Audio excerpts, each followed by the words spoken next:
자, 이제 선언적 종합 판단의 의미에 대해서 이것이 우리 이번 강의에서 쫓고 있는 아르케 문제하고 어떻게 관계되는지 이걸 좀 파고 들어가 보겠습니다.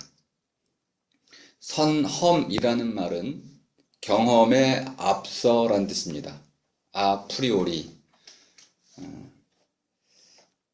프리오리,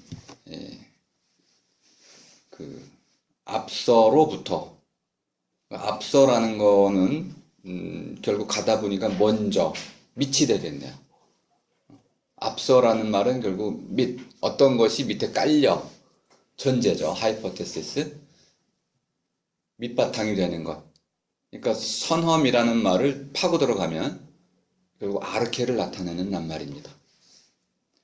종합판단이라는 것은 아주 쉬운 말인데요. 종합을 한다는 것은 서로 다른 것들을 한데 아우른다는 뜻입니다.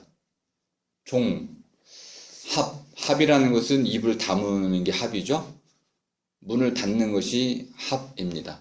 서랍을 닫는 것도 합입니다.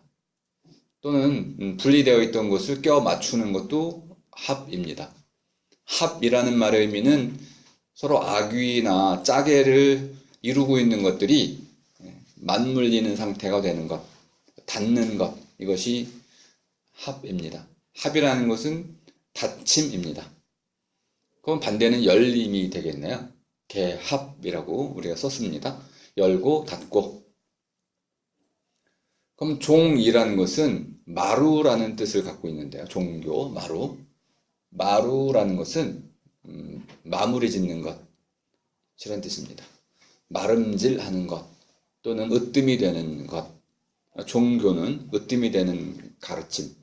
이 세상의 모든 지식과 지혜를 총섭한데 그러쥐어서 마무리 짓는 것. 이것이 종입니다. 그런 가르침이 있다면 영생에 관한 것들, 죽음을 넘어서는 법 또는 고통을 극복하는 것, 이런 것들이 바로 우리 삶에서 가장 의문스럽고 해결이 되지 않는 난제 중의 난제인데, 이런 것들을 풀어내는, 마무리 짓는 그런 가르침이 있다면 그것을 종교라고 할 수 있겠죠.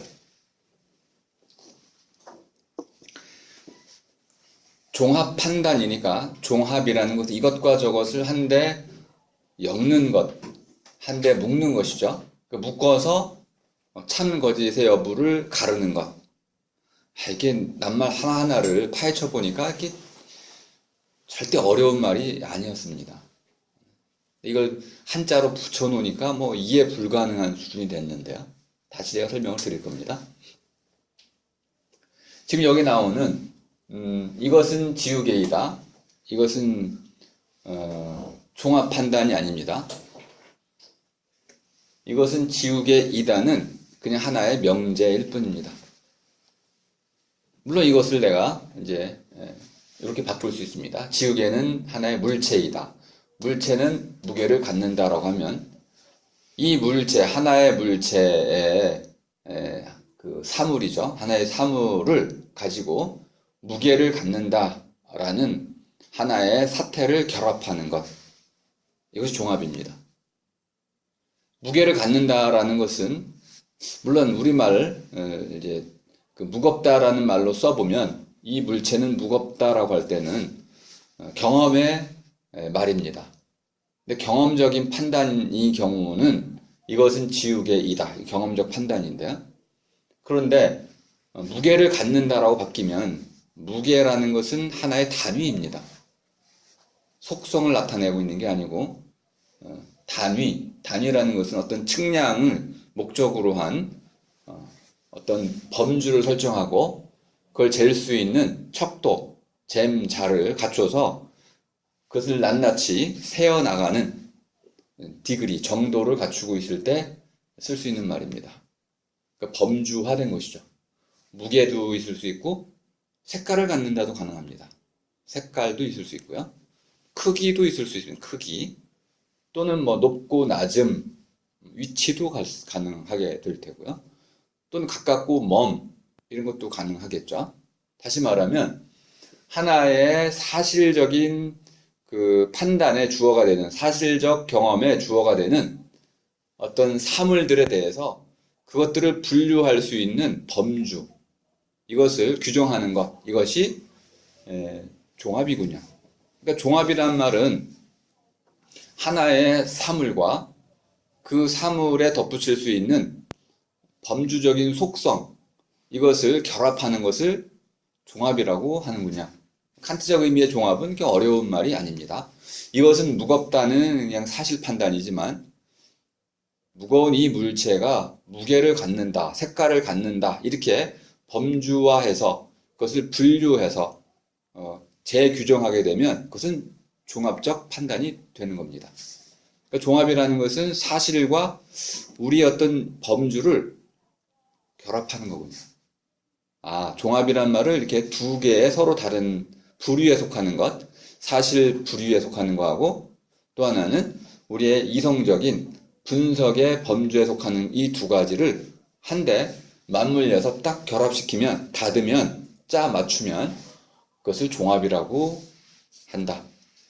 어려운 말은 아닌데, 대신 내용적으로 보자면 종합이 되기 위해서는 경험과 우리의 어떤 이성적인 범주, 이 둘이 한데 맞물려 있어야 한다는 요 속성을 알고 있어야 됩니다. 종합은, 칸트는 이렇게 이 둘, 경험과 우리의 개념이라고 하는, 또는 범주라고 하는 이 둘이 한데 맞물리는 것, 한데 짜이는 것, 이것을 종합이라고 하는 겁니다.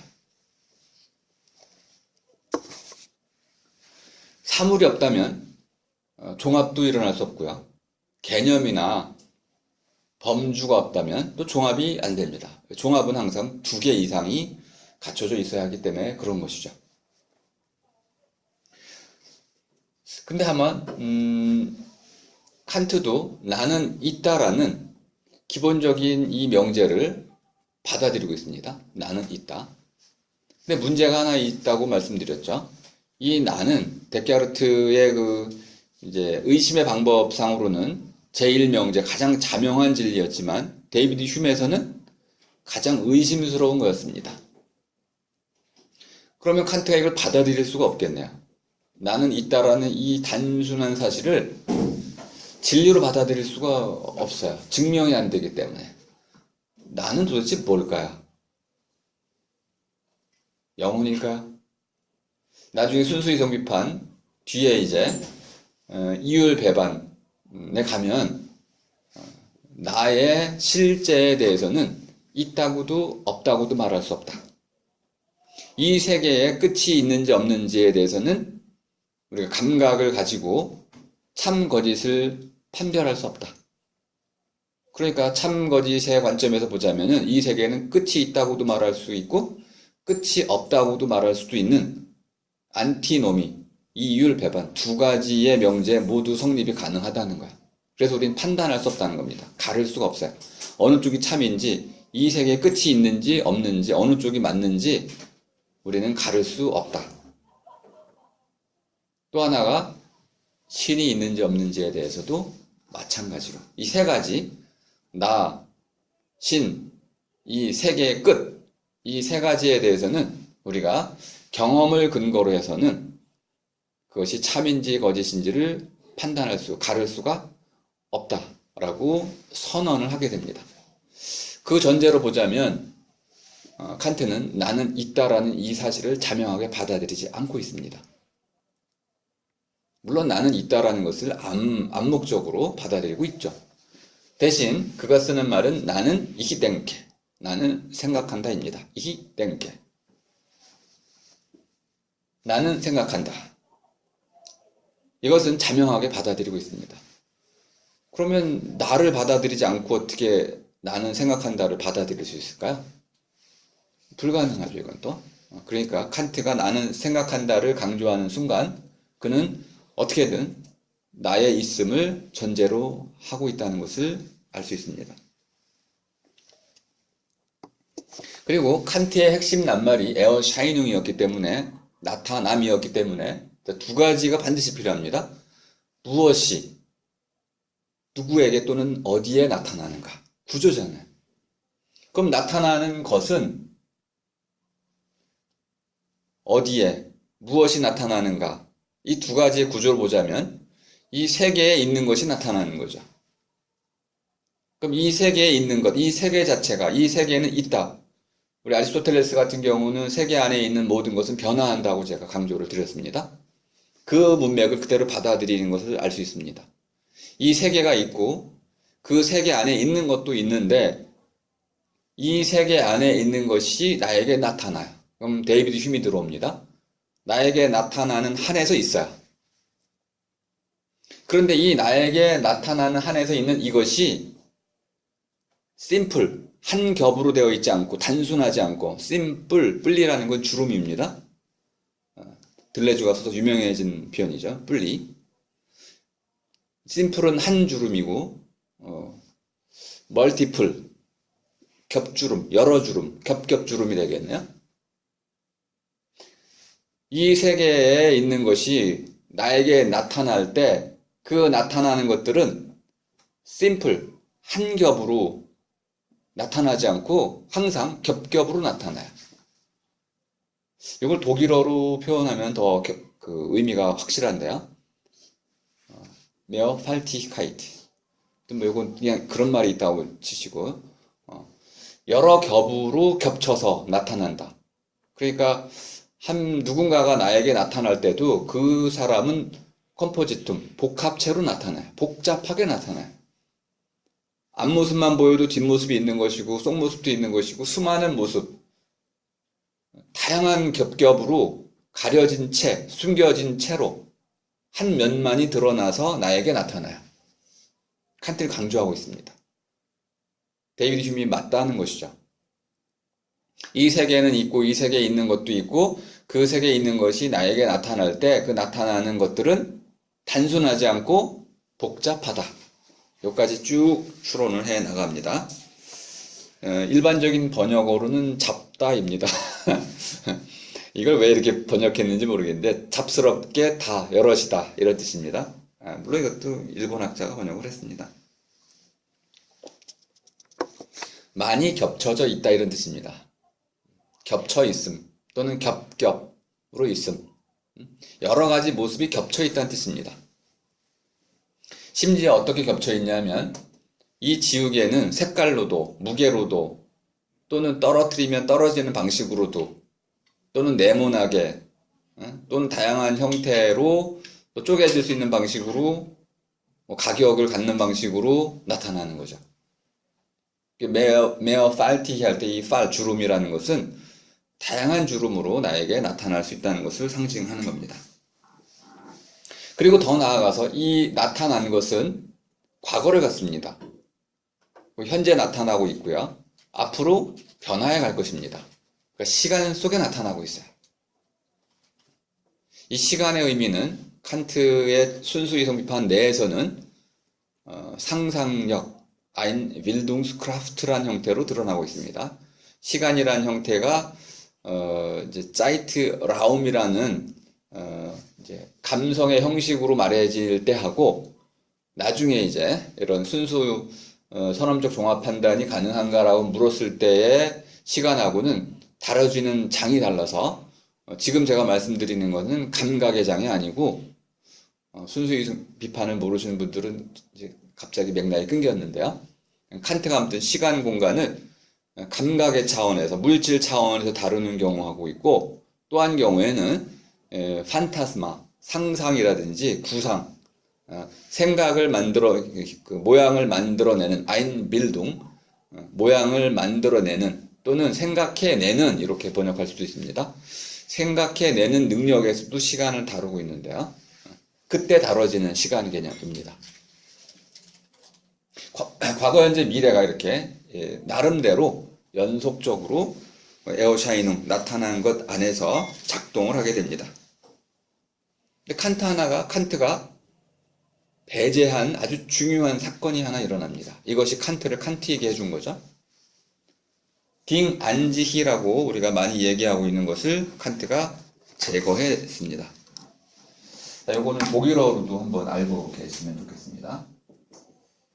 D-I-N-G 띄우고 안 띄우고 지히 개념을 나타낼 때는 이렇게 싱글 코테이션 마크, 헛다운표를 칩니다. 딩, 안지. 영어로 옮기면 thing itself가 되겠습니다. thing이라는 것은 원래는 모은다라는 뜻입니다. 딩도 그런 뜻이에요. 그러니까 thing, 사물이라는 것은 사람들의 관심, 사람들을 불러 모을 만큼 큰 일이란 뜻입니다. thing이라는 것은 중요한 사건이란 뜻이 되겠습니다. 지금은 뭐 다 중요하다고 그냥 일반적인 의미로 이제 사물을 가리키기도 하지만요. 어쨌든 thing이라고 한다면 something 할 때 우리가 많이 갖게 되는 것처럼 어떤 우리의 눈에 띄는 두드러진 어떤 일, 딩 안지히 제식으로는 사물 그 자체입니다. 보통 이것을 물 자체라고 많이 번역을 하고 있는데요. 그 번역은 아주 틀린 건 아니고요. 근데 안지히는 부사구여서 그 자체로 라고 해야 됩니다. 이걸 붙였었기 때문에 이제 우리말로 번역하기가 좀 어려워지는데요. 그래서 사물 그 자체로까지 써야만 정확합니다. 사물 그 자체로. 그 다음에 뭐가 있을까요? 있는 것. 그 자체로 있는 사물 이렇게 이해하시면 가장 정확합니다. 그 자체로 있는 사물. 다시 말하면 이 자리 경험하는 사람이 없이 가로치고 사람 없이 사람에게 알아차려지지 않은 채로 사람의 감각에 나타나지 않은 채로 누구도 인식하지 못하고 있는 채로 그 자체로 있는 사물은 없다. 어떤 것이 있다라고 말하려면 그것은 반드시 흉을 받아들여서 나의 감각에 나타나야 한다는 거야. 아주 단순하죠, 그죠? 네. 그러면 여기서 아르케는 어디에 있나요? 칸트의 아르케는 도대체 무엇을 말하는 거죠? 이렇게 복잡하게 인식을 설명하고 있는데 알미란 무엇인가를 설명하고 있습니다. 근데 알미란 말도 지금 설명이 안 되어 있는 것 같고 칸트가 말하는 알은 판단과 동의어입니다. 우어타일과 에어켄트니스라는 말은 같은 말입니다. 말을 달리했을 뿐이에요. 좀 정교하게 만들기 위해서 우어타일, 가르기, 갈라내기 이렇게 구분을 한 것이고요. 에어켄트니스는 알아내기란 뜻입니다. 알아낸다는 것은 가를 줄 안다, 갈라내기라고 이해하시면 되겠습니다. 칸트에 의해서 알아낸다는 것은 참 거짓을 가르는 것이다. 이렇게 이해하시면 되겠습니다. 있는 것은 있다라고 가르고 없는 것은 없다라고 가르면 그것이 아는 거라는 거야. 뭐 이거는 아주 간단히 말하면 소크라테스의 진리법이네요. 있는 것을 있다라고 말하고 없는 것을 없다라고 말하면 너는 진리를 붙잡는 것이다. 아리스토텔레스가 그렇게 얘기했죠. 고대 그리스 세계에는 이렇게 가르는 거였습니다. 가름으로서의 진리 개념이 근거한 낱말이 인텔렉트, 우리가 지성이라고 번역하는 그 낱말입니다. 칸트는 이것을 또 일본 학자들이 오성이라고도 번역을 했는데요. 그러니까 오성과 지성은 같은 말입니다.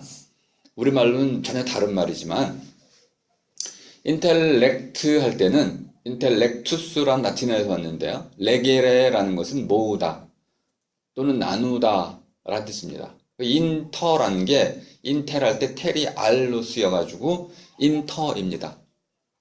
가운데서 골라내기 이런 뜻입니다. 그러니까 인텔렉트라는 말은 골라내기라는 뜻입니다. CIA 할 때 그 I가 거기 들어가 있습니다. 정보부에 왜 그게 들어가 있을까요? 불순분자 가려내는 거, 가려내기란 뜻입니다. 인텔렉트라는 것은 지성이란 뜻이 아니고 우리말로는 RG자를 썼지만은 우리가 지식할 때의 지는 들어서 아는 것을 지라고 합니다. 누가 말해서 그것을 들어서 아는 것. 누군가가 말을 화살처럼 막 쏘아야 돼요.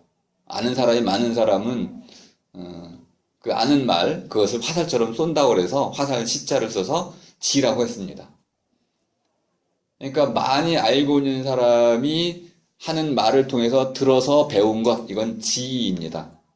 식이라는 것은 스스로 깨우쳐서 하는 걸 얘기합니다. 그러니까 지식은 난리지가 아니군요.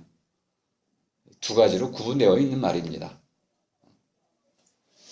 그런데 인텔렉트라는 말은 지도 아니고 식도 아닌 거죠. 한마디로 말하면 여러 가지가 있는데 검은 돌, 흰 돌이 있는데 검은 돌, 흰 돌, 오줌, 똥이 있는데 이것을 가려내면 그것이 인텔렉트입니다. 그러니까 주어진 여러 개 가운데서, 가운데죠. 그러니까 인터죠. 가운데서 같은 것을 같은 것으로, 다른 것을 다르게 갈라내면, 가려내면, 골라내면 그것이 인텔렉트라는 겁니다. 그러니까 인텔렉트는 기본적으로 참 거짓을 나누는 것이군요. 그럼 서양 전통에서는 인텔렉트라는 개념에 근거해 있을 때는 모든 알은 가려내기입니다. 칸트는 철저히 자기 전통에 뿌리를 내리고 있는 것이죠. 지식에 근거한 게 아니고 인텔렉투스라는 라틴어에 근거하고 있는 겁니다. 그리고 그 라틴어는 결국 플라톤, 아리스토텔레스로 거슬러 올라가는 말이군요. 안다는 것은 결합한다는 것이고 결합한다는 것은 이런 방식으로 가르는 것입니다. 참 거짓을 가르는 것을 나타내는 것입니다. 이것은 지우개다라는 이 문장이 참이다, 거짓이다. 이것이 지우개이면 여러분 참이라고 할 테고 만약 제가 다른 거를 들고 이것은 지우개다라고 하면 거짓이라고 여러분이 가를 겁니다. 그런 가르는 것, 가려내는 것, 이것이 알아내는 것이다 라고 봤습니다. 사실 알을 설명한 것은 아닙니다. 제가 알에 대해서는 주어진 물음에 대한 올바른 대답이라고 했는데 올바른 대답은 명제로만 이루어지는 게 아닙니다. 문고리를 돌릴 때 오른쪽으로 돌려서 열면 알고 있는 사람입니다. 문 사용하는 법을 알고 있죠. 등등. 알의 영역은 항상 문장으로만 있는 것은 아니고 습관이라든지 다양한 방식으로 있기 때문에 알에 대한 포괄적 설명이 될 수는 없지만 가장 중요한 설명은 이루어진 겁니다. 주어진 경험적 판단, 종합적, 선험적 종합 판단에 대해서 그것이 참인지 거짓인지를 가려내면 그걸 안다라고 쓰는 겁니다. 참 거짓을 가려낼 줄 아는 것, 이것이 진정한 알미라고 제안한 거죠. 좁힌 겁니다. 자, 그런 전제하에서 출발을 하겠습니다. 이 세계는 있고 그러면은 나는 있나요? 라고 다시 묻지 않을 수가 없는데요. 칸트는 이 나를 아주 좁게 파악을 했습니다. 나는 페아눈프트다.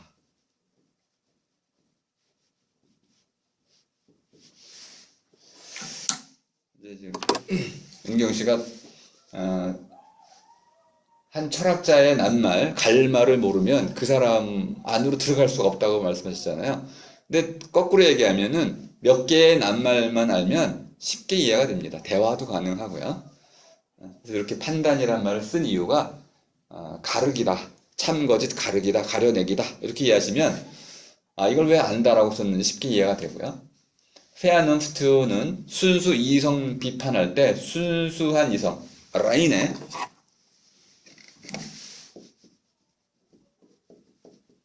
크리틱 데아 라인엔 이제 동사 변화가 있어서 그런데요.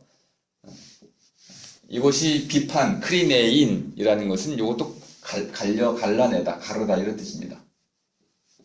크리네인, 비판이라는 의미의 독일어 뜻은 이렇게 흰색과 검은색을 갈라놓는 것처럼 갈라놓기, 이것이 크리틱입니다. 그러면 라인엔 페아눈프트를 갈라놓는 거네요. 쉽죠? 그러면 순수한 페아눈프트가 있고 순수하지 않은 페아눈프트가 있다는 거겠죠? 그럼 순수한 페아눈프트가 무엇인지 순수하지 않은 것과 다시 말하면 경험적 엠피리시죠. 경험적 페아눈프트와 라인엔 순수한 페아눈프트를 갈라내는 일. 무지무지 쉽네요. 제목 자체가 모든 걸 다 말해주잖아요. 그러면 칸트에게서 아르케는 일단 두 가지가 되겠습니다. 첫 번째 아르케는 에어샤이능입니다. 이 에어샤이닝은 그런데 특이하게도 탈레스가 말했던, 오르페우스가 말했던 그런 물질이나 또는 어떤 근원적인 신 이런 것이 아닙니다. 이 세계가 만들어진 아르케가 아니고요. 우리의 인식 또는 알미라고 말하는 그 알을 이루는 구성 원소, 엘레멘트가 되겠습니다. 그 알의 엘레멘트가 곧 아르케가 된 거예요. 칸트에서 아르케는 이제 완전히 새로운 변형, 새로운 모습을 갖추게 됐습니다. 칸트가 추구했던 아르케는 우리가 분명히 자연과학적인 성공을 통해서 선험적 종합 판단이 참이라는 경우를 많이 알게 됐는데 이것이 어떻게 가능하게 되는지를 설명하기 위해서 그 하나의 아르케를 찾았는데 첫 번째 아르케는 에어샤이뇽이라는 겁니다. 나타난 것이 바로 칸트에게서 아르케였습니다. 그 대신에 딩 안지히 그 자체로 있는 것은 아르케의 지위에서 박탈당했습니다. 그 자체로 있는 것은 아르케로서 인정되지 않습니다. 이것은 철학의 바깥으로 밀려나게 됩니다. 철학의 바깥, 이것을 다시 복원시킨 사람이 들레주자. 이거 쫓겨났던 것을 다시 가져오게 됩니다. 그럼 딩 안지를 끌고 들어오면 우리는 무지, 모르는 영역, 알 수 없는 영역도 일상세계 속으로 가져와야 된다는 겁니다. 이걸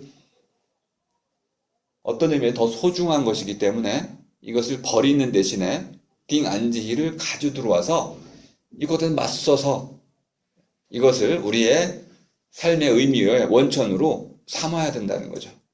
그럼 칸트가 버린 아르케를 다시 끌고 들어오는 사람들이 생겨나는 거죠. 헤겔이 그렇게 했고요. 베르그송도 그렇게 했습니다.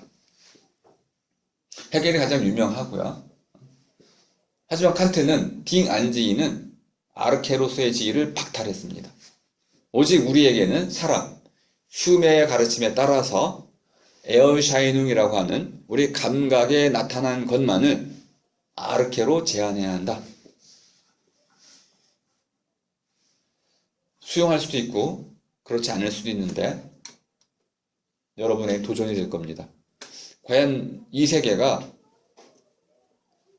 우리에게 나타난 한에서만 의미를 갖는 걸까요? 우리에게 나타나지 않은 것들도 의미가 있는 것 아닐까요? 아주 심각하게는 나중에 하이데거를 통해서 물음을 던지겠지만은 나의 미래는 나에게 아직 나타나지 않았다고 할 수 있습니다. 또는 나타날 수 없는 영역입니다. 근데 이 나타날 수 없는 영역이 나에게 있을 때에만 불가능성이라고 하는 하나의 조건이 나에게 주어졌을 때 미래는 알 수 없는 영역으로 남아 있어야만 했을 때 내 삶이 더 의미가 있는 게 아닐까요? 라고 나중에 하이데거가 다시 반문하게 됩니다. 딩 안지히라는 것은 그것을 우리가 알 수 있냐 없냐를 떠나서 그 자체를 인정하는 순간 우리 삶의 의미가 바뀐다는 겁니다. 죽음에 대해서 우리가 정확히 알 수 없지만 죽음을 인정하는 순간 우리 삶의 의미가 바뀌게 됩니다. 그럼 바뀌게 된다면 이 죽음이란 현상 자체는 우리에게 아주 중요한 설명의 과제를 던지는 문제라는 겁니다. 역사가 바로 우리에게 문제가 되는 것처럼 칸트는 일단 과학적 엄밀성을 위해서 딩 안지히라는 종잡을 수 없고 증명도 할 수 없는 이 영역은 철학의 영역으로부터 추방시켰습니다. 이 추방은 아주 뼈저린 겁니다. 그래서 우리는 칸트에게서 오는 과학의 시녀와 같은 모습을 보게 됩니다. 과학자들이 한 결과를 철학자들이 정당화하기에 바빴던 것이죠. 철학의 본래 사명이 무엇인지를 사실 잘 몰랐던 겁니다. 네. 네. 하나만 제가 질문 드리고 싶은 게 칸트라고 하면 사실 제가 저는 이제 영문과고 네. 비평적으로 네. 그 비평이기 때문에 아마 한계는 좀 있을 것 같은데 네. 제가 알아본 칸트는 너무 철저한 관념론자라고 알고 있고 네. 그리고 저는 이제 그 미학과 관련해서 좀 공부를 했었기 때문에 이제 서브리미티, 그러니까 순고와 그걸 구별을 굳이 꼭 하고 그리고 미의 속성과 그리고 순고의 속성을 굳이 구별을 하고 순고 안에서도 수학적 순고와 물리적 순고를 또 구별하고 네, 이렇게 네, 더 네. 잘 아시겠지만 판단력 비판에 나오는 네네, 그래서 그렇죠. 정말 여기서 저 아까도 이 교수님께 쉬는 시간 때 잠깐 고통을 호소했지만 네. 근데 그거를 제가 같은 조 친구들끼리 이걸 분리하고 분별하는 그런 작업을 좀 했었어요. 그래서 저는 아마 그 영어 번역본을 봐서 조금 그러니까 독일어를 보는 게 칸트의 원문을 보는 게 아니라 이제 영어를 질문의 요지는 봐서 아마 네. 제한이 있을 것 같은데요. 네. 그러면 그 사람이 감각이 나타나는 것을만 믿었다, 현상적으로만 믿었다라고 하면 네, 이해가 됐습니다. 질문이 이해가 됐습니다. 여기까지 얘기했는데요. 예. 근데 그러면 현상이라는 걸 도대체 어떻게 포괄해서 보느냐도 그 칸트처럼 좀 다르지 않을까? 맞습니다. 아주 예리한 질문인데요. 그래서 그 3대 비판서의 제목을 잘 보셔야 되는 건데요. Kritik der reinen Vernunft는 순수한 요걸 설명드릴 차례인데 순수한 Vernunft와 경험적 Vernunft를 가르는 기준을 제시하려고 하는 거고요. 그 다음에 Praktischen Vernunft, 실천적 Vernunft가 있습니다. 요거는 도덕에 관한 문제고요. 그 다음에 마지막에 쓴 게 이제 판단력. 요 판단은 예술 판단을 얘기하는 겁니다. 가치 판단. 그러니까 이 세 가지의 페아눈프트가 있다는 거예요. 이 세 가지의 페아눈프트는 모두 아르케입니다. 칸트에게서 아르케인데 이 세 가지를 다 다른 것으로 보고 있어요. 그러니까 순고미는 판단력 비판에서 다뤄지고 있는 건데요. 가치, 심미, 우리가 이제 그 아름다움이라든지 또는 가치에 관한 판단들은 사물에 대한 판단은 전혀 아니잖아요. 그래서 사물에 대한 판단이 있고 행위에 대한 판단이 있고 가치 판단이 있다고 했을 때 이 세 가지가 가능한 근거가 바로 이런 세 가지의 이성에 있다고 보는 거예요. 그럼 이 세계는 세 가지의 사물이 있는 게 아니고 사물과 관련해서 첫 번째 감각에 주어진 것만을 인정하고요. 그래서 나머지 딩 안지히 가치라든지 신이라든지 자아, 영혼 이런 것들은 배제를 했다고 말씀을 드렸잖아요. 그러면은 두 번째 이제 그 뒤에 제가 설명을 드릴 건데 말씀하세요. 행위 도덕 말씀하시는 거예요? 네, 그 두 번째 이제 설명을 드릴 차례고요. 요까지 설명이 되면 그 다음부터는 쉽게 설명이 됩니다. 에어샤이닝을 여러분이 받아들일 수 있는지가 좀 궁금하고요. 나타난 것, 현상이라고 우리가 번역을 많이 하고 있는데 감각에 나타난 것 이렇게 이해를 일단 해 두시면요. 그럼 감각에 나타난 것이 있고 감각에 나타나지 않은 게 있고 감각에 나타날 수 없는 게 있습니다. 예를 들어서 누군가가 지우개를 이렇게 든다라는 것은 감각에 나타나겠죠? 근데 그것이 무거운지 아닌지는 감각에 나타나는 게 아닙니다. 드는 사람은 느낄 수 있겠지만 보는 사람은 그의 감각에 나타나는 게 아닙니다. 행위는 어떨까요? 좀 이따 설명을 드릴게요. 어쨌든 일단 지금 중요한 거는 페아눈프트라는 낱말을 좀 더 정확히 설명드리는 건데 페아눈프트는 우리가 이성이라고 번역을 해왔습니다. 이성은 구분이 되는 낱말입니다. 이와 성. 이 성이라는 낱말은 번역이 좀 어려운 낱말인데요. 기본적으로는 타고난 것이란 뜻입니다. 그러니까 타고난 것이라고만 이해를 해두시고 이가 더 중요하네요. 성리학 할 때 리가 쓰였습니다. 성리. 그럼 리라는 것은 갈고 닦는다라는 뜻입니다. 특히 구술, 옥에 대해서 많이 썼던 것인데요. 옥 문명을 기반으로 해서 만들어진 낱말입니다. 옥이라는 게 얼마나 단단한지 아시죠? 그거를 오늘날엔 뭐 기계가 있어서 쉽게 가공할 수 있는데요. 과거에는 그 아주 가는 모래를 가지고 옥을 갈고 닦았습니다. 그래서 뭐 구멍 하나 뚫는데 한 달 걸리고 뭐 이러죠. 그러니까 이 옥을 다스린다는 것은 일단 귀족의 전유물, 왕의 전유물이었기 때문에 왕권을 상징하기도 했습니다. 그 왕이 갖고서 왕의 권위를 나타내기 위해서 옥을 다듬어서 갈고 닦아서 하나의 어떤 장신구를 만들었다.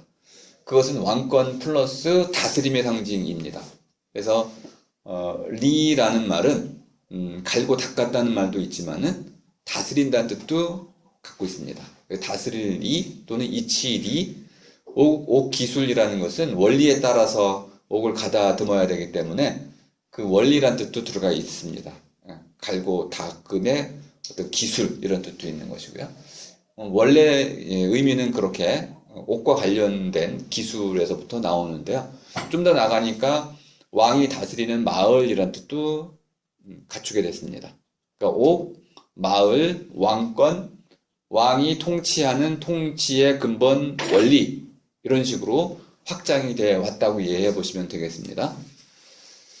그런데 이것이 오늘날에 쓰이는 맥락은 주로 해가 왜 뜨나요? 그러면은 네, 지구가 자전하기 때문에 그렇지요. 이렇게 대답을 하죠. 그러니까 왜라는 물음에 대한 대답이 주로 이유를 제시하는 건데요.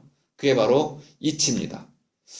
깨달음이죠. 왜 그러한지를 깨닫는 것, 깨달음, 그것이 이입니다. 그러니까 이성이라는 것은 깨닫는 힘이란 뜻으로 오늘날에는 번역이 가능합니다. 그런데 페아노프트는 깨닫는 힘이 아닙니다. 그래서 번역이 좀 잘못됐습니다. 능프트라는 말은 내면, 받아들인다는 뜻입니다. 페아를 쓰면 페아는 영어로는 make의 의미를 갖고 있는 건데요. machen. 받아들이게 독일어로는 이것이 라산의 의미를 갖춰서 받아들이게 해줌. 받아들이는 힘이란 뜻입니다. 힘이라는 것은 하게 해주다 이런 뜻입니다. 내가 먹을 힘이 있으면은 먹고 싶을 때 먹을 수가 있습니다. 힘이라는 것은 어떤 것을 하게 해주는 것이지 강제하는 건 아닙니다. 페아눈프트라는 것은 받아들일 힘입니다. 우리말 받아들일하고 미래 시제를 쓰는 것은 아주 중요한 뜻을 갖고 있는데요. 페아눈프트는 언제나 작동하는 게 아니고요. 받아들일 힘이기 때문에 받아들이고 싶은 마음이 있을 때 받아들여지는 겁니다. 그 안에 이제 wollen, will, 의지라는 것이 들어가 있어요. 눈을 떠야죠, 보려면은. 눈을 뜨고 있어도 못 보는 수가 많습니다. 이렇게 어떤 나름대로의 의지라고 하는 하고자 함이라는 의지가 들어가 있을 때 그때 페아눈프트 받아들임이 실제로 이루어지게 되는 겁니다. 이거 낱말을 이해하는 게 굉장히 중요한데요. 이 세계에는 있다. 이 세계에 있는 것들은 모두 나에게 나타난 것으로 주어진다. 주어지는 모든 것은 잡다하게 여러 개의 겹으로 겹겹이 다양한 모습으로 주어진다. 여기까지 이해가 되셨죠? 그럼 이 에어샤이농 나타난 것이 나에게 주어질 때는 내가 받아들일 마음이 있을 때 주어져요. 근데 여기에는 또 뭐도 있냐면 감각기관이라는 게 있습니다. 엠핀둥과 같은 감각기관은 단순히 받아들이는 기관에 불과해요. 그러니까 수용체. 감각기관들을 통해서 이것이 주어지더라도 그것을 받아들일 때는 내가 그것을 알아내는 방식으로 전환하는 과정이 필요합니다. 받아들임이 알아차림과 또는 알아냄이라는 방식으로 발전하기 위해서는 이 과정을 이끌어들인 단순히 받아들이는 능력을 넘어서서 그것을 알아내고 알아낸 것을 나름대로 종합할 수 있는 능력까지 가려면은 이것을 넘어서는, 감각을 넘어서는 또 다른 힘이 필요하다는 걸 알 수 있습니다. 그러니까 이 둘, 감각과 내가 그것을 받아들이는 힘 사이에는 차이가 있는데, 근데 칸트가 이거 페어넘프트를 쓰는 바람에 우리말로는 둘 다 받아들임이 되어버렸습니다. 그런데 독일어를 잘 이해해보면 엔핀둥은 받아들임이 아니고 느낌이라는 걸 알 수 있습니다. 우리말로 잘 연결이 돼요. 그래서 바꾸겠습니다. 이제부터는 칸트가 쓰는 나타난 것은 기본적으로 느끼는 것입니다. 느낀 것, 느껴진 것, 느낌이라고도 말할 수 있습니다. 근데 이 느낌은 나의 주관적인 감정이라고 한다면 느껴진 것은 객관적인 어떤 사물과 연결된 겁니다. 그러면 느낌에는 눈의 느낌, 귀의 느낌, 뭐 입의 느낌, 몸의 느낌 또는 몸 안의 느낌, 다양한 방식으로 느낌의 종류가 쭉 열거가 됩니다. 5관을 넘어서 6관, 우나미까지도 쓸 수 있을 테고요. 또는 상상도, 판타즈마 같은 것도 환상도 이 안에 들어가게 됩니다. 이건 뭐 종류는 그렇다 치더라도 내 감각기관에 닿아서, 다다르는 거죠. 닿아서 어떤 내 안에서 무엇인가를 느껴서 그 느낌이 나에게 이제 하나의 어떤 개념을 통해서 받아들여지게 됩니다. 받아들임 자체로 알미 성립되는 건 아닌데, 그때 이렇게 얘기합니다. 알아본다.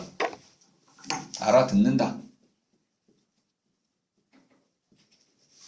보아서 안다는 말과 알아본다는 것은 순서가 다른 건데요. 기본적으로 느껴진 것을 가지고 받아들였을 때 어떤 사람은 즉각 알아보는 경우가 있습니다. 그럼 생각할 필요가 없어요. 이게 지우개다 라는 것을 즉각 알아보는 사람은 저게 뭐지라고 다시 반문할 필요가 없습니다.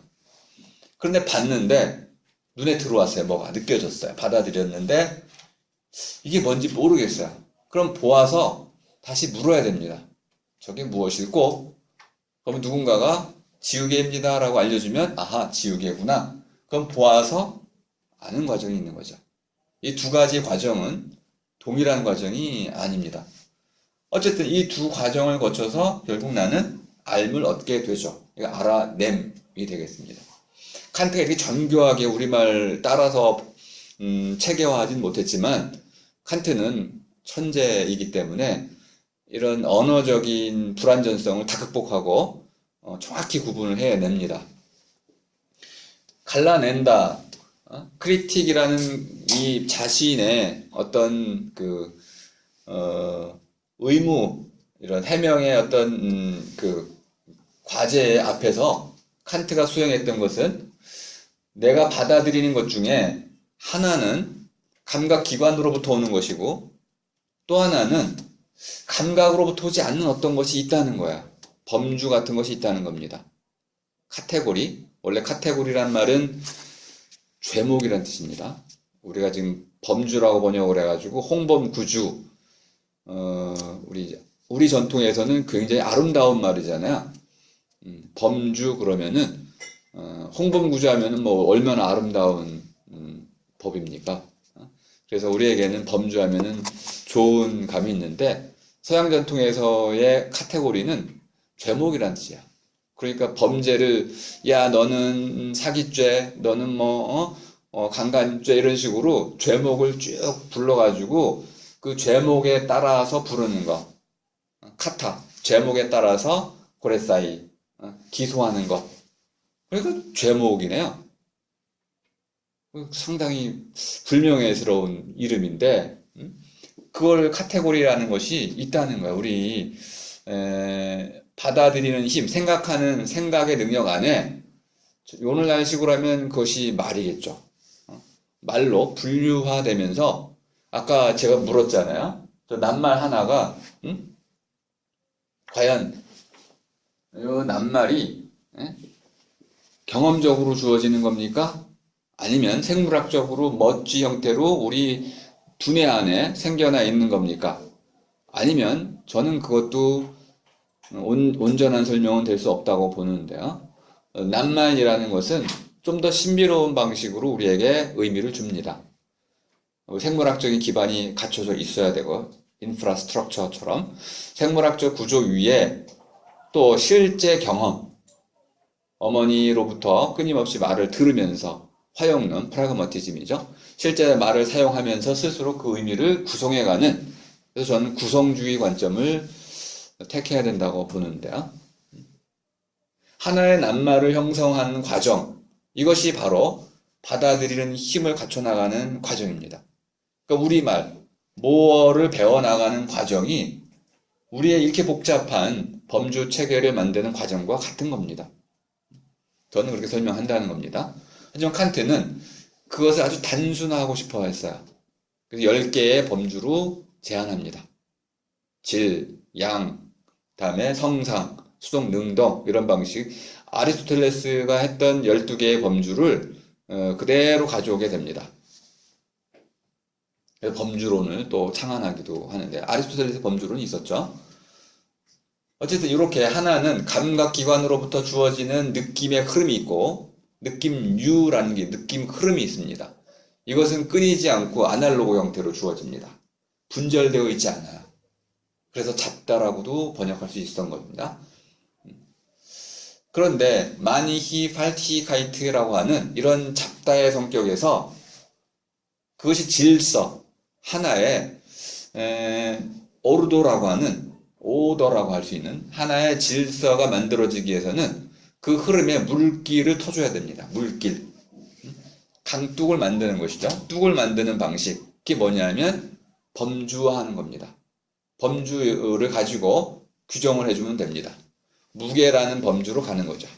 무게라는 범주로 가서 실제로 재보니까 한 500g, 500g이라는 걸로 재서 이 지우개는 500g의 이 지우개의 무게는 500g이다. 이 지우개는 500g의 무게를 갖는다. 이렇게 말을 하면 하나는 감각적인 흐름에서부터 온 것이고 또 하나는 범주의 흐름으로부터 와가지고 이 둘을 우리가 종합, 마무리를 지었죠. 한데 맞물려서 그것을 닫았습니다. 그래서 이 지우개는 무게를 갖는다 라고 말을 함으로써 칸트적 의미에서 선험적 종합 판단을 이룰 수 있는 기초를 닦았습니다. 근데 문제는 뭐냐면 이 지우개는 무게를 갖지만 다른 지우개는요? 모르겠습니다. 경험의 한계 바깥에 있습니다. 근데 다른 물체 모두는 어떻게 될까요? 그래서 결국 모든 물체는 무게를 갖는다라고 하는 과학자들의 이 전제가 타당하기 위해서는 이것저것 이 지우개 저 나뭇잎 이런 낱낱의 것으로부터 귀류법을 활용하든 또는 이제 베이컨이 말하는 것처럼 이제 귀납의 원리를 활용하든 어쨌든 간에 그 낱낱의 것으로부터 모든이라는 보편성을 갖는 그런 명제가 나올 수 있는지를 검토하는 것. 이것이 칸트의 과제였습니다. 이 선험적 종합 판단이 어떻게 가능하냐면 첫 번째는 감각의 경험으로부터 주어진 것들 안에서만 우리가 판단을 할 때, 두 번째는 우리의 사람에게 주어져 있는 받아들일 힘이라는 생각의 힘으로부터 그 생각의 힘이 분류되어 있는 범주들의 짜임을 통해서 범주의 흐름으로부터 이 두 가지를 종합하는 사람의 힘이 있는데 이 둘의 종합 능력으로부터 바로 선험적 종합 판단이라고 하는 이러한 능력이 갖추어져 있고 그 능력의 기초에서 우리가 필연적인 이런 하나의 과학적 명제를 만들 수 있다. 그래도 여전히 우리는 또 흉을 떠올리게 됩니다. 그래도 그게 뭐 그냥 우리 경험의 어떤 한계도 일단 인정할 수밖에 없고 또 하나는 그럼 뭐 그런 범주가 그렇게 무한히 그러면 타당한가요? 당연히 유한하지 않을까요? 그래서 우리 범주의 유한성도 또 문제시할 수 있겠고요.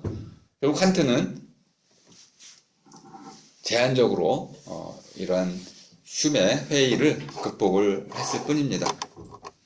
어쨌든 여기서 중요한 것은 칸트가 얘기하는 나는 에어샤이닝이 아니고 바로 요 받아들일 힘이다. 헤아눈프트다. 이렇게 이해를 해주시면 되겠습니다. 그러니까 칸트는 두 개의 아르케를 지금 전제하고 있습니다. 두 개. 데카르트는 한 개였죠, 그죠?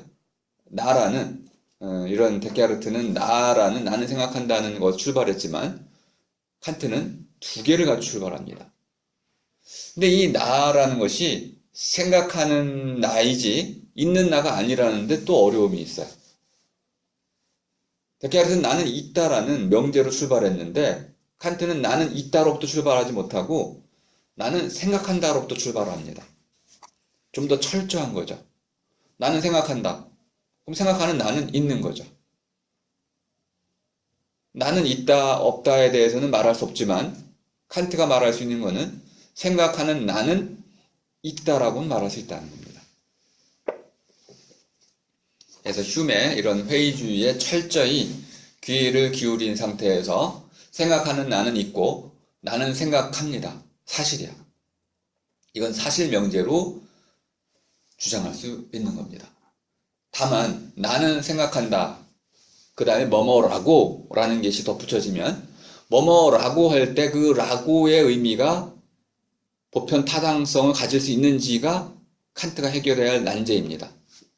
나는 생각한다는 것은 데카르트가 이미 증명을 해줬기 때문에 나는 생각한다는 받아들이지만 나는 뭐뭐라고 생각한다고 할 때 이 뭐뭐라고에 들어가는 내용 그것이 어떤 의미에서 보편 타당성을 가질 수 있는지 한 걸음 더 나아가서 모든에 해당되는 보편성에 해당되는 그런 주장을 할 수 있는지 이것을 증명하는 것이 선험적 종합 판단은 어떻게 가능한가라는 그 물음의 취지입니다. 그러면 두 가지는 전제되어 있는 거고요. 에어샤이닝과 헤아눈프트, 받아들일 힘 이 두 가지는 두 개의 아르케로 전제가 되어 있는 것이고요. 이 두 개의 아르케에 따라서 이제 설명을 좀 더 복잡하게 하겠습니다. 첫 번째는 내 느낌에 주어지는 것들을 결합하는 힘이 있고 생각하는 힘 가운데 내 느낌에 주어진 것들, 경험적인 것들이라고 좀 포괄적으로 이야기를 하겠습니다. 경험적인 것을 선험적 종합 판단으로 이렇게 묶어내는 그런 힘이 하나 있고요. 두 번째는 프랙티션, 실천적인 이성이라고 말하는 실천의 영역에서 또 종합하는 능력이 있다는 겁니다. 이것이 좀 더 어려운 주제인데 제가 보기에는 훨씬 중요한 주제입니다. 그리고 오늘 사실 그걸로 강의를 하려고 했던 것인데요. 두 가지를 일단 선행적으로 구분을 하겠습니다. 하나는 행위라는 말과 그다음에 행동이라는 말입니다. 이 둘을 구분하지 못하면 또 칸트 철학이 무너집니다. 일단 행위라는 말은 독일어로 한들룸이라고 합니다.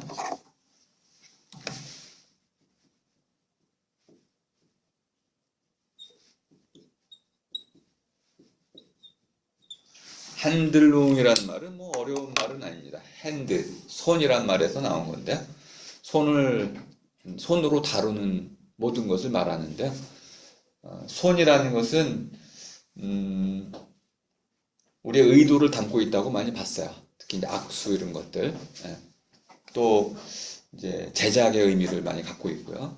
그래서 도구를 만들고 세계를 건립하고 그리고 개인 간의 관계를 이어주는 하나의 어떤 소통의 창구 이것으로 손을 이해했기 때문에 단순한 손은 아닙니다. 그리고 나중에 마르크스가 요 제작의 관점에서 손을 또 강조하게 됩니다. 그러니까 이 손이라는 개념은 서양 철학에서는 아주 중요한 상징입니다. 이것을 우리말로 행위라고 번역을 했습니다. 행이라는 말은 두 다리를 나란히 옮긴다 이런 뜻입니다. 그러니까 발로 걸어 다니는 것을 나타내는 글자입니다. 행이라는 것은 우리는 서양과 달리 손보다는 발을 중시한 셈입니다. 위라는 것은 원숭이의 행동을 뜻하는 것인데요. 원숭이가 무엇을 붙잡으려고 하잖아요. 그러니까 무엇인가를 잡으려고 하는 모습, 이것을 나타내는 겁니다. 그러니까 사람이 이렇게 저렇게 걸어 다니면서, 돌아다니면서 어떤 것인가를 잡으려고 하는 것이 행위입니다. 뭐 이걸 다 설명하려면 너무 복잡하니까 제 식으로 간단히 행위는 스스로 하기다. 이렇게 새로 옮기겠습니다. 스스로 하기. 칸트는 요거 탓이나 툰을 우리말 행동으로 번역되는 탓이나 툰을 또 구분하고 있는데요. 이게 뭔 일인, 무슨 말인지 사실 굉장히 이해하기 어렵습니다. 툰이라는 말은 실제 우리말로 번역을 하자면 그냥 한다라는 뜻입니다. 잘 쓰지 않는 말이기 때문에 한다라고 번역하면 이렇게 행위로 이해가 됩니다. 근데 칸트가 쓴 걸 잘 보면 실제는 움직임을 얘기합니다. 저절로 움직임. 제가 커피를 마시고 싶다. 그러면 손이 이렇게 와가 저절로 움직여지잖아요. 저절로 움직임이 없이는 스스로 무엇인가를 하고자 했을 때 스스로 할 수가 없습니다. 손이 말을 안 들면 손이 내가 커피를 마시고 싶다라는 생각을 했을 때 내 손이 커피 잔을 들어서 스스로 이렇게 저절로 움직여지지 않으면 마비됐을 때 커피를 마실 수가 없죠. 커피를 마시고 싶을지라도 손이 움직여지지 않으면 마비가 됐을 때는 커피를 마실 수 없는 것처럼 저절로 움직인다는 것은 스스로 하기에 전제가 됩니다. 내 심장이 저절로 뛰지 않으면 내가 어떻게 삶을 살아가겠어요? 저절로 움직인다는 것은 스스로 무엇인가를 하기 위한 필연적인 전제 조건이 된다는 걸 알 수 있습니다. 스스로 하기는 저절로 움직임에 기반해서만 가능하다. 그러면 행동이 행위보다 훨씬 넓은 개념이라는 걸 알 수 있습니다. 그 스스로는 제가 여러 번 강조를 드렸었는데요. 목적이라는 개념이 들어간다. 내가 하고자 하는 바도 내가 선택하는 것이고 그걸 이루고자 하는 어떤 수단들도 내가 선택하는 것. 자율적인 것이죠. 아우토노미라고 하는 어토노미, 내가 스스로 법칙, 내가 스스로 목적을 정립하는, 세우는 이런 자율이 들어가 있습니다. 자율성의 의미가 반드시 들어가 있어야만 되고 그것을 우리말 스스로는 잘 표현해주고 있습니다. 그러니까 스스로 하기, 강제에 의한 게 아닐 때, 물론 엄밀한 의미에서 강제에 의한 행위도 스스로 한 겁니다. 이게 좀 어려운 논의가 될 텐데요. 약물에 의한 그런 행동 유발 이런 거는 스스로 한 게 아니고 저절로 된 거예요. 하지만 누군가의 그 강압에 의해서 또는 협박에 의해서 전화 걸어 해가지고 하도 협박을 받으니까 안 그러면 죽일 거야 라는 협박으로 전화를 했을 때 이렇게 얘기하죠.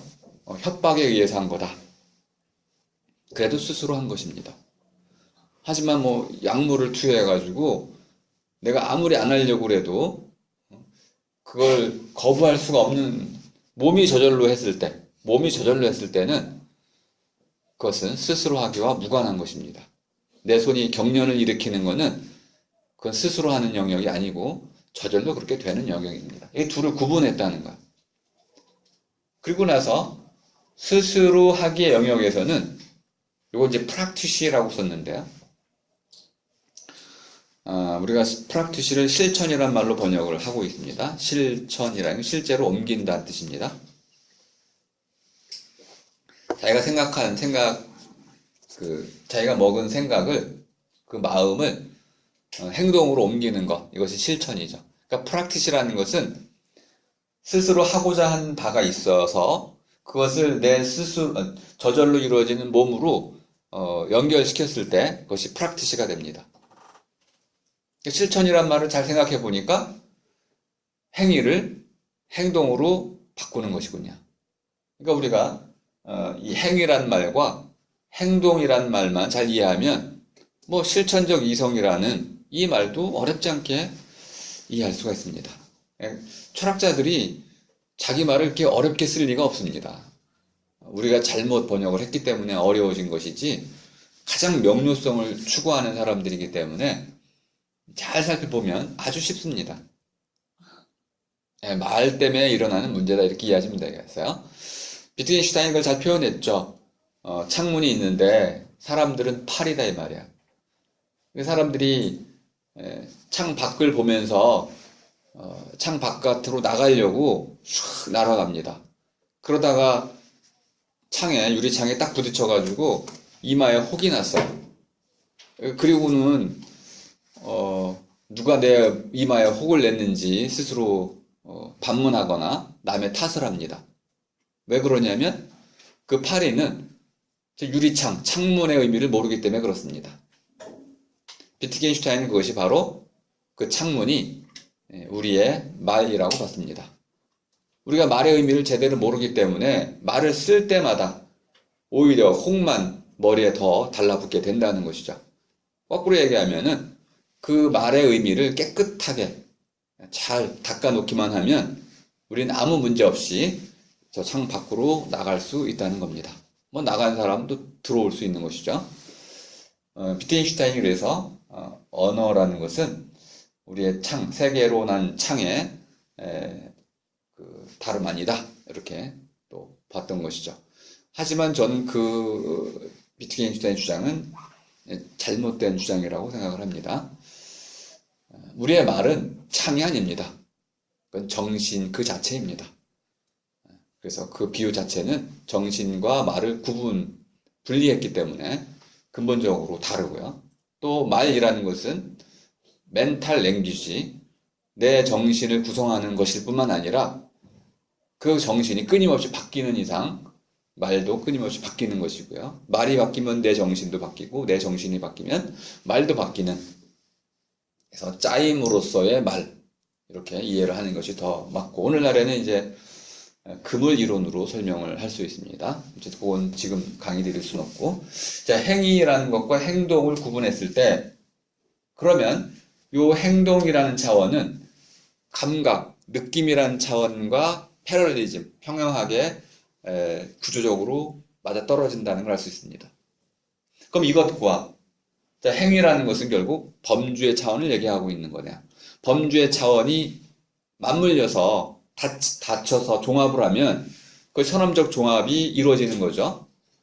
이것은 사물의 경우에, 감각을 통하는 경우에도 가능했지만은 사람의 행동의 경우에도 가능하다고 봤습니다. 사람의 행동의 경우에도 이 행동, 저절로 이루어지는, 저절로 움직이는 차원과 스스로 하고자 하는 부분이 결합이 돼서 어떤 하나의 행동을 낳게 됩니다.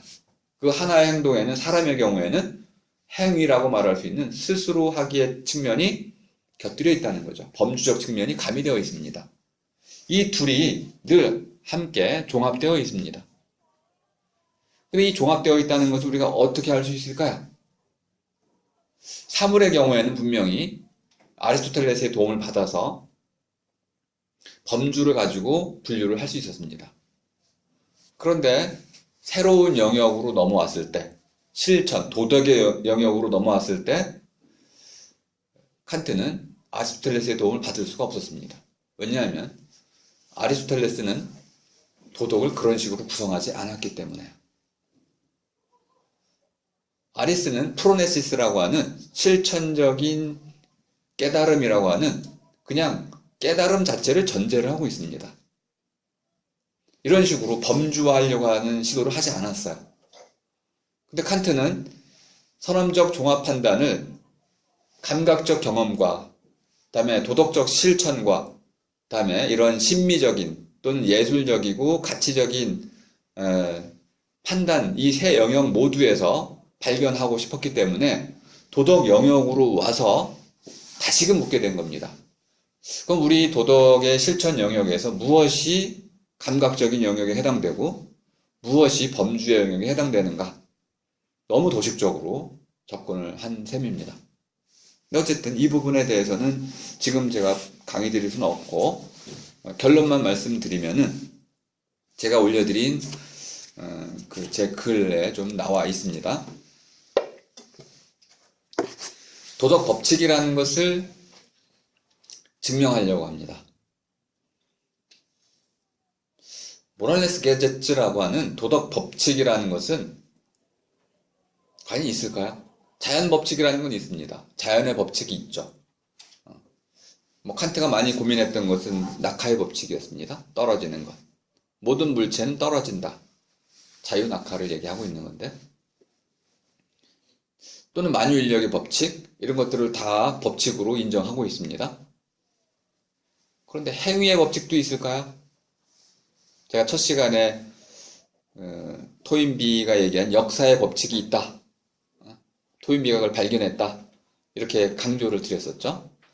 미메시스, 네메시스 이런 법칙을 통해서 역사를 법칙적으로 설명하려고 했었다. 그런 시도가 계속 일어나는 겁니다. 심리학에도 법칙을 찾으려고 합니다. 심리의 법칙을 찾으려고 하죠. 과연 그런 시도가 가능할까요? 가능하기 때문에 시도하는 거죠. 칸트는 우리 행위에도 법칙이 있을 수 있다고 믿었습니다. 그런 법칙이 있을 수 있다면 그것은 도덕 법칙이라고 부를 수 있겠다. 그럼 도덕 법칙을 어떻게 발견할 수 있을까? 이건 발견의 산물로 봐야 되는 겁니다. 창조한다면 창조자마다 달라지니까 사람마다 법칙이 달라질 텐데요.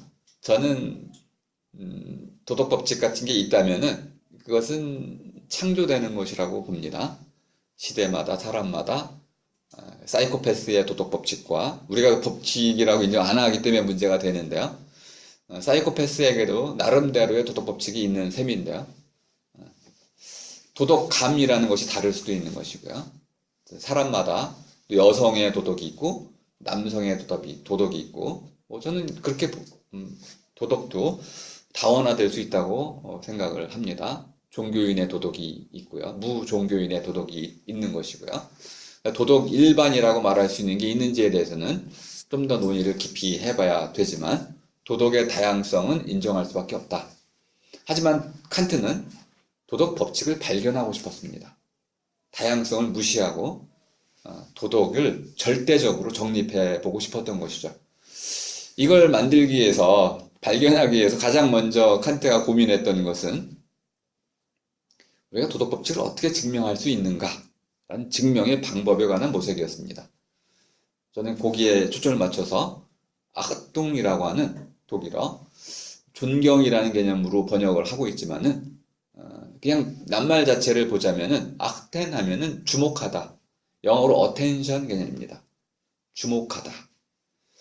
관심을 기울이다. 이렇게도 말할 수 있습니다. 제 논문 뒷부분에 가면은 관심이란 말도 쓰고 여러 가지 단계를 좀 부여하고 있는데요. 칸트 얘기라기보다는 그 제 얘기죠, 거의. 근데 이제 제 이야기 핵심이 뭐냐면 칸트가 도덕 법칙을 어디다 정초하려고 했냐면, 토대를 어디서 찾으려고 했냐면 기분에서 찾으려고 했다는 거예요. 감정에서. 이건 누가 했던 거냐면 데이비드 휴미 그렇게 했습니다. 컴패션, 동정심에서 도덕의 원리를 찾았어요. 도덕을 무시하고는 삶을 설명할 수 없는데 데이비드 휴먼 경험론자답게 동정심에서 찾았어요. 도덕을 어디서 찾았냐면 황금률에 찾은 거예요. 다른 사람이 불쌍해 보인다. 동정심 또는 다른 사람이 나를 배려해 주니까 나도 그를 배려해 주고 싶은 마음이 생기더라.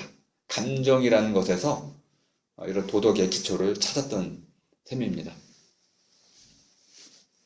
하지만 칸트는 좀 더 고상한 인품의 소유자이기 때문에 변덕스러운 감정에다가 이런 법칙을 앉힐 수는 없었던 것이죠. 그래서 좀 더 고귀한 감정을 찾았는데 그것이 바로 존경심입니다. 여러분들이 동처를 보셨다면 다산, 정약용, 이황 이런 사람들만 봐도 가장 강조했던 게 뭐냐면 경이란 낱말입니다. 경사상이라고 그러죠. 경이라는 것은 높이고 받든다는 뜻입니다. 동서양을 망라하고 도덕이라는 것은 인륜성이라는 것은 주로 경에 맞춰져 있습니다. 그럼 경의 반대말은 뭘까요? 겸손입니다. 사람들이 자기를 오만하게 여기고 기고만장해가지고는 겸손을 배우지 못한 사람은 상대를 높일 수가 없습니다. 이게 쉬운 말 같지만 실천이 좀 어려운 부분이 있습니다. 상대를 얕잡아 보면서 그를 존중할 수가 있을까요? 그런 일은 일어나지 않습니다. 나 스스로를 좀 낮추지 못하면 상대를 높일 길이 없어지는 거죠.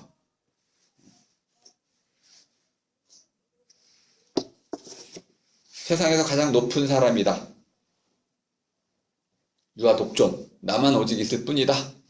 물론 부처님이 그렇게 그런 뜻으로 얘기한 건 아니지만은 기고만장한 사람이 있을 때 그 사람 우리가 좀 밥맛인 사람 이렇게 이해하는 이유는 그 사람 앞에 있으면 왠지 모르지만 그가 나를 깔보는 것 같다. 업신여기는 것 같다. 이런 모욕감을 느끼기 때문에 그렇습니다. 상대를 모욕하는 사람, 무시하는 사람, 그 사람이 어떻게 상대를 높일 수가 있겠습니까? 경이라든지 또는 이 겸손이라는 모든 이 감정 또는 태도라는 것은 사람과 사람 사이의 관계에서 도덕의 출발이라고 봤습니다. 그래서 동철하시는 분들은 예를 갖추라 했을 때는 너 자신을 낮추라는 말과 동의어로 쓰고 있습니다. 예라는 것은 겸손. 이 겸손을 배우지 못한 사람은 우리는 부끄러운 사람이라고 봤습니다. 칸트가 똑같이 접근하고 있습니다. 자기를 낮추고 자기를 겸손하게 하고 상대를 높이면서 상대를 내가 얕잡아 봤을 때 자신의 잘못을 부끄럽게 여겨서 고치면 다시 상대를 높이게 되는데요. 이런 높임의 태도를 갖춘 사람, 이런 사람이 도덕적인 사람이라고 봤습니다. 그러면 윗사람은 아랫사람에 대해서 자기를 낮출 수 있을까요? 이게 좀 어렵죠. 하지만 칸트나 우리 주의 같은 동철의 대가들은 신분과 상관없이, 나이와 상관없이, 성별과 상관없이 서로에 대해서 얘기하고 있는 겁니다. 모든 사람은 서로에 대해서 자기를 낮추고 상대를 높이라는 것입니다. 신분에 상관없습니다. 다만 높이는 방식에는 다름이 있습니다. 부부 사이에 높이는 방식과 부모와 자식 간에 높이는 방식, 또 군주와 신하 사이에 높이는 방식은 그 사이에는 다름이 있어야 되지만 서로 높이라는 겁니다. 무시하면 안 된다는 겁니다. 존중하라는 겁니다. 칸트는 이러한 인간 사이의 존중을 넘어서서 보편성을 강조하고 싶어서 도덕 법칙 자체를 존경하라는 겁니다. 이건 잘못된 표현이죠. 법을 존중하라. 이건 가능합니다. 법은 존중의 대상입니다. 하지만 법을 존경하라. 이건 말이 잘못된 겁니다. 우리가 높이는 것은 사람이지 법일 수가 없는 겁니다. 그래서 칸트의 부분에서, 이 부분에서는 좀 오해가 있을 수 있는데요. 어쨌든 중시한 개념으로 이해를 하시고, 일단 칸트는 도덕의 부분에서 도덕 법칙이 어떻게 가능한지를 물었습니다. 그럼 도덕 법칙이 가능하기 위해서는 행동이라고 하는 사람의 행동이 있고 그 행동 속에 담겨 있는 행위의 의미를 파고들어서 이 행위에서 타인에 대한 존경의 마음을 찾아내고 그 존경심이 어디로부터 비롯되는지를 밝히면 그것이 도덕의 법칙이라고 볼 수 있다는 겁니다. 그러니까 데이비드 휴미 했던 컴패션, 동정심에 근거해가지고 도덕의 원리를 해명하려고 했던, 그리고 나중에 이제 우리 피터 싱어도 결국 컴패션에 근거해가지고 도덕을 기초 지으려고 하죠. 이 전통이 있는 겁니다. 그리고 불교는 어떻게 했습니까? 자비의 개념을 가지고 도덕을 정립하려고 합니다. 자비심을 가져라. 그러니까 한 축에서는 성리학처럼 공경의 개념을 가지고 도덕을 정초하려고 하는 쪽이 있고요. 또 다른 쪽에서는 동정심, 자비, 불쌍히 여김, 사랑이라는 개념으로 도덕을 정초하려고 하는 쪽도 있습니다. 이 두 가지 모두 아름다운 도덕을 구성할 수 있습니다. 이 둘이 다 혹시 조화롭게 종합될 수 있다면 더 완벽한 도덕 이론을 만들어낼 수 있을 것입니다. 저 같은 경우에는 서로 살림이라는 개념을 가지고 도덕의 원리를 찾고 있습니다. 나는 행동하고 행위하는데 행동과 행위가 동시에 일어납니다. 그런데 더 근원적으로 말하자면 나는 행위하기 위해선 먼저 행동할 수 있어야 됩니다. 행동에 기반해서 행위를 하는 것이죠. 그러면 이제 칸트는 행동에서 행위를 거쳐서 그 행위를 이끄는 어떤 동기들을 찾게 됩니다. 그래서 동기주의가 되는 거죠. 행동은 내 행위의 기반일 뿐이지 행위의 의미가 될 수가 없어요. 그럼 행위의 의미는 어디서 찾을 수 있냐면 그 행위를 이룬 목적, 동기로부터만 찾을 수 있습니다. 그래서 칸트는 동기주의 또는 목적주의 또는 자기 의지라고 하는 자유의지라는 차원에서 도덕을 정초하게 됩니다. 그러면 철저히 스스로 하기 위해서 스스로란 관점에서 도덕의 원리를 찾고자 했던 것이죠. 근데 스스로라는 개념을 잘 이해해 보시면 내가 목적을 정하죠. 스스로 정했죠. 근데 정한 목적을 스스로 따르죠. 자기 복종이네요. 내가 스스로 목적을 정하고 그 목적을 따르는 것도 내가 스스로 하는 거니까 자기 복종의 원리가 됩니다. 이름을 자율이라고 하는 거죠. 칸트는 내가 어떤 행위를 할 때 그 행위의 동기와 목적이 되는 어떤 지향점, 이걸 동기라고 합시다. 이 동기를 스스로 정하고 그 동기가 숭고하기 때문에 지금 이 숭고는 아까 은경 씨가 물었던 그 예술에서의 숭고하고는 다릅니다. 어쨌든 높다는 뜻이야. 숭자가 높다. 숭상할 만큼 높이 있는 것. 이게 높기 때문에 나는 낮고 그래서 그 높은 것 이게 이제 모랄레스 게제츠라고 도덕 법칙입니다. 도덕 법칙에 대한 존경심이 일어나면 그 존경심이 일어났기 때문에 난 낮췄고 높이고 낮춤이 동시에 일어나면서 그 도덕 법칙에 복종하고자 하는 마음도 생겨난다는 거야. 그래서 도덕 법칙을 스스로 따르게 되는, 스스로 복종하게 되는, 스스로 복종해야 한다는 마음이 의무감입니다. 이 의무감이 일어났을 때 내가 도덕적 행위를 한다는 거야. 이것이 이제 실천 이성 비판의 핵심이 되는 겁니다.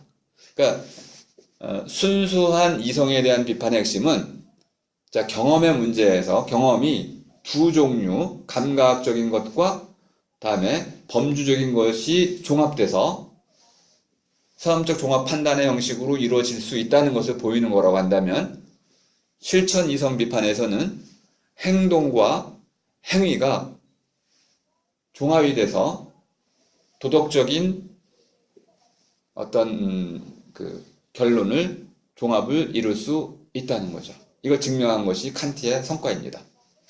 그러니 마지막은 시간이 다 돼서 설명하기 어려운데 이런 식으로 구분하시면 되겠습니다. 예술 작품이 있을 때 그 예술 작품은 감각적인 측면이 있고 또 감각을 넘어서는 가치의 측면이 있습니다. 이 둘이 결합되는 능력이 우리에게 주어져 있고 그것을 통해서 예술적 판단이 가능하다는 겁니다. 그러면 우리는 고상한 삶, 예술적인 삶을 살 수 있다는 거죠. 신미의 안을 갖게 된 이유가 바로 그런 이제 엠퍼시라고 하는 문제로도 설명이 되는 건데요. 공감이라는 말로 설명이 되는데 그것까지는 제가 거기까지 가려고 했는데 이 에어샤이닝 설명하다가 다 시간을 놓쳐가지고 오늘은 거기까지 못하게 됐습니다. 자, 오늘 칸트 강의는 여기서 마치도록 하겠습니다. 수고하셨습니다. 간단히 이제 다음 주